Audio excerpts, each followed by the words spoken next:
গণভোটে হ্যাঁ হচ্ছে আমাদের মুক্তির সনদ। আমাদের জীবনের যে কোনো মূল্যে হলেও এই জুলাই সনদকে আমাদের বাস্তবায়ন করতে হবে। যদি আমরা জুলাই সনদ বাস্তবায়ন করতে না পারি, যদি গণভোটে জুলাই সনদ বিজয়ী না হয়, যদি গণভোটে হ্যাঁ বিজয়ী না হয়, তাহলে একটা সময় যেভাবে আজিজুল হক কলেজ থেকে বিসিএস ক্যাডার নিয়োগ হইতো, ঠিক একই কায়দায় নির্দিষ্ট দলের ব্যক্তিরা পিএসসির মাধ্যমে সরকারি চাকরি পাবে।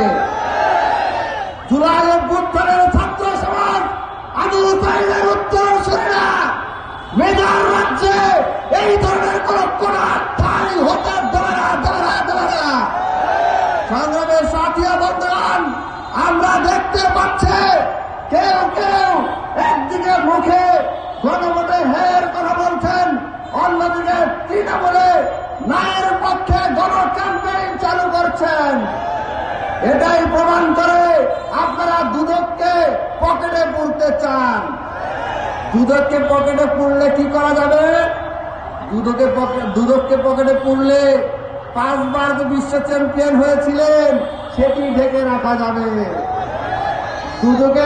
দুদককে পকেটে পড়ে গেলে কি হবে?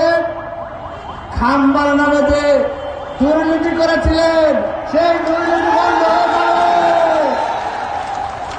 দুদককে পকেটে রাখতে পারলে কি হবে? হাওয়া ভবন কায়েম করে যে 10% সরকার করেছিলেন, সেটি বন্ধ হয়ে যাবে। সেই কারণে কেউ কেউ এখনই গণভোটে হ্যাঁর বিরুদ্ধে, জুলাই সনদের বিরুদ্ধে, সংস্কারের বিরুদ্ধে অবস্থান নিয়েছে। তাদের এই ষড়যন্ত্র, তাদের এই চক্রান্ত ছাত্র সমাজ সফল হতে দেবে না। সংগ্রামের সাথী বন্ধুগণ, একটা দল আজ ক্ষমতার খুব কাছাকাছি চলে এসেছে। ক্ষমতার এতই কাছাকাছি চলে এসেছে, মোল্লার ওসিলায় সিন্নি খাইলা মোল্লা চিনলা না। যেই ছাত্রের, যেই শিক্ষার্থীদের, যেই জুলাই শহীদদের রক্তের উপর দাঁড়িয়ে তোমরা ক্ষমতার কাছাকাছি আসছো, তাদের সাথেই তোমরা বিশ্বাসঘাতকতা করতেছ।